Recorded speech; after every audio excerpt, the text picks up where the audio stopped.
Morning সব বন্ধুরা, সব কেমন আছো? আশা করি তোমরা সবাই ভালো আছো, আমিও ভালো আছি। আমার চ্যানেলে স্বাগতম।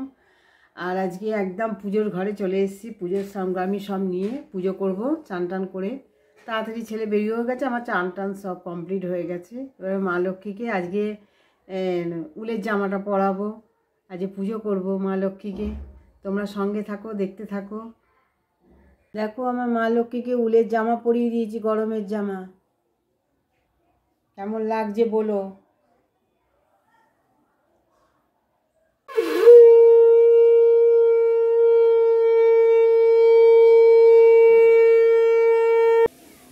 হ্যাঁ, পাখিগুলো রোদ ছিল, এখন রোদ চলে গেছে, সব ঢাকা দিয়ে রাখবো। আর এই দেখো, দেখেছো আমার গাছে টমেটো হয়েছে, একটা নয় দুটো হয়েছে টমেটো এই গাছটাতে। আর এই গাছটায় বীজ হচ্ছে, এই যে বীজ হয়েছে, এই বীজগুলোকে তুলে বসিয়ে দেবো, হবে। আর জবা ফুলের তো একটা দুটো করে দিচ্ছে গাছ, ফুল দিচ্ছে। চলে এলাম, একদম ভাত নিয়ে চলে এসেছি, গরম গরম ভাত একদম। আর ভাতেতে দেখো না, এই যে এটা তোমরা খাও, এইটা হলো হলুদ বাটা, কাঁচা হলুদ বাটা। কাঁচা হলুদ বাটা আমার মা আমাকে খুব খাওয়াতো, বলতে রক্ত পরিষ্কার হবে, তুই খা, রক্ত পরিষ্কার, গায়ের চামড়া ভালো থাকবে, স্কিন মানে চিমড়ি এটা ভালো থাকবে, রং হবে।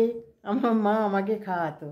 আজকে মায়ের কথাটা কেন মনে পড়ছে বলো তো? একে তো হলুদ করেছি, তার মধ্যে এই শাড়িটা আমার মা যেই বছরে আমার মা মারা যান সেই বছরেতেই আমাকে দিয়েছিল এই শাড়িটা। দশমীর দিনকে, পুজোর দশমীর দিনকে বলেছি যা গিয়ে সিঁদুর খেলে আয়, এই শাড়িটা পরে যা। সেই শাড়িটা আর মা নেয়নি, মা বলে তোকেই আমি দিয়ে দিচ্ছি, মায়ের জন্যেই, মায়েরই শাড়ি এটা। এইটা আমি আজকে পরে ফেললাম এটা, ওই জন্য আরও বেশি করে মা মনে পড়লো যে মা খুব খাওয়াতো। প্রত্যেক দিন সকালবেলাতে একটুখানি হলুদ বাটা, কোনো দিন আবার পেঁয়াজ একটু রসুন ওর মধ্যে দিয়ে আবার দিত, এক এক দিন এক এক রকম করে দিত। তো তার সঙ্গে নিয়েছি দেখো গরম ভাত, আর তো কুঁদরি ভাজা, আর এই যে মাছি। আজকের মেনু, দুপুরের মেনু গরম ভাতটা, গরম আমার চাই। তো চলো খাওয়া দাওয়া করে নিই। রান্নাঘরেতে এই দেখো বাঁধাকপি গ্রেট করে রেখেছি।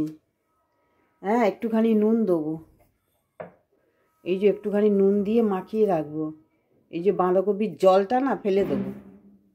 দেখো বাঁধাকপিটাকে চিপে নিচ্ছি, এই যে চিপড়ে হয়েছে। এই বাঁধাকপি তরকারি করলে তো সেদ্ধ করে নিই, হ্যাঁ, এটা তো তরকারি হবে না, এটা হবে কি বলো তো, এই যে আটা বার করে নিয়েছি, বাঁধাকপির পরোটা করবো, ওই জন্যে এটা নুন দিয়ে এটা চিপে শুকনো করে নিয়েছি। সেদ্ধ করলে তো গন্ধটা থাকতো না, এটা সেদ্ধ হবে না, ওই জন্য জলটাকে চিপে বার করে নিচ্ছি। এবারে তো আটা নিয়ে নিয়েছি, যার সংসারে যেরকম লাগবে সেই রকমই আটা নেবে, আমার তো এটা লাগবে। বাঁধাকপিগুলো দিয়ে দিলাম, এগুলো চিপে, জলটা বার করার এই কারণে গন্ধটা ছাড়বে না, এই যে। আর দিয়ে দেবো একটু পেঁয়াজ গ্রেট করে নিয়েছি, আর এই কাঁচা লঙ্কা নিয়েছি, ধনে পাতা নেব।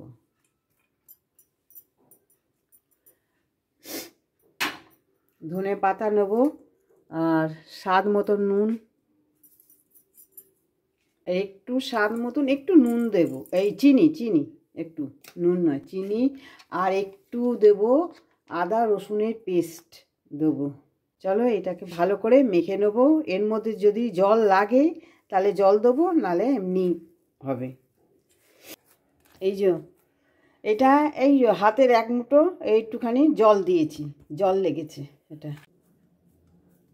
এই যে এরকম ডেলি হয়েছে, একটু বড় বড়, রুটির থেকে একটু বড় হবে।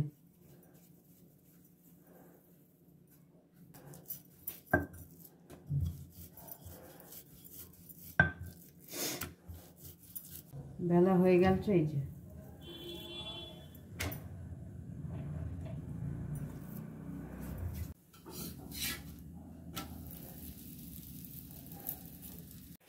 চলে এলাম, গরম গরম নিয়ে নিয়েছি। এই দেখো না, এটা টমেটো সস দিয়েও খাওয়া যাবে, ভালো লাগবে, বা যা হয়েছে না শুধুও খাওয়া যাবে, বা কেউ যদি চাও তোমরা আচার দিয়েও খেতে পারো।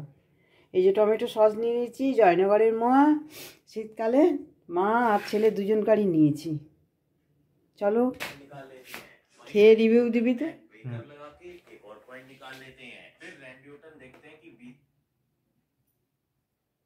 মূল্য তুই খেয়ে দেখ কি আছে, মূলো কি অন্য কি আছে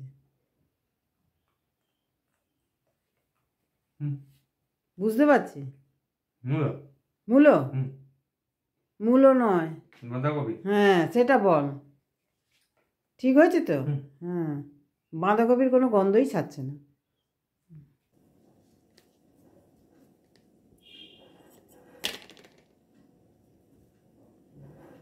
শুধু খাই কেমন লাগে দেখি।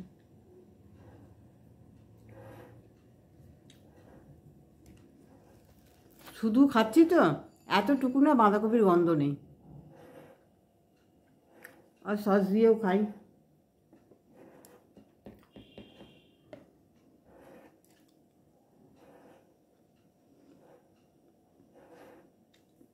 সস দিয়ে তো ভালোই লাগবে, কিন্তু শুধু খেলেও না একটুও বাঁধাকপির গন্ধ নেই।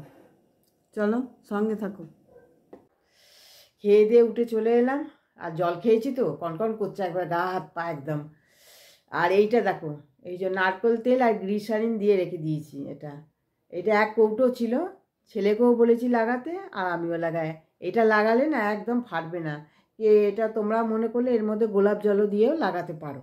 এটা একদম হাত পা মুখ ঠোঁট ফাটবেই না একদম, সারা এই শীতে না লাগাতে পারো তোমরা। তো চলো আজকে ব্লগটা কেমন লাগলো তোমরা বলবে। গুড নাইট, রাতও হয়েছে। টাটা, ভালো থেকো সবাই, সুস্থ থেকো।